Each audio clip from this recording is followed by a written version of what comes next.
వారాహి అమ్మవారి కథ. వారాహి దేవి హిందూ మత విశ్వాసాల ప్రకారం అమ్మవారి శక్తి రూపాలలో ఒకటి. ఈమెను సప్త మాతృకలలో ఒక ఆమెగా, దశమహావిద్యలలో ఒక ఆమెగా కొలుస్తారు. ఈమె వరాహి అంటే పంది ముఖం కలిగి ఉంటుంది. ఈమెను లక్ష్మీదేవి స్వరూపంగా కూడా కొందరు కొలుస్తారు. లక్ష్మీదేవి రూపంగా కొలిచేటప్పుడు ఈమెను మనిషి రూపంలో పూజిస్తారు.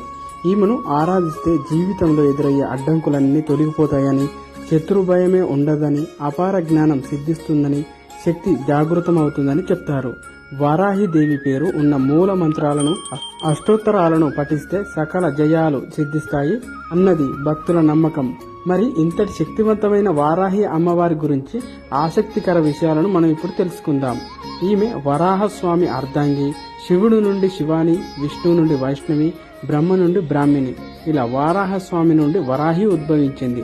దేవి మహాత్యం ప్రకారం రక్త బీజుడనే రాక్షసుడిని సంహారం కోసం దుర్గాదేవి తన దేహం నుండి మాతృకలను సృష్టించింది. అలా పుట్టుకొచ్చిన మాతృకలతో రాక్షసుడిని, అతని సేనను సంహరిస్తుంది. శంభుడు, దుర్గాదేవి ద్వంద్వ యుద్ధం కోసం అమ్మని సవాల్ చేస్తే ఆమె తిరిగి మాతృకలను తనలో ఇముడ్చుకుని రాక్షసుడిని సంహరిస్తుంది. వామన పురాణం ప్రకారం మాతృకల అమ్మవారి రూపమైన చండికా నుండి ఉద్భవిస్తుంది.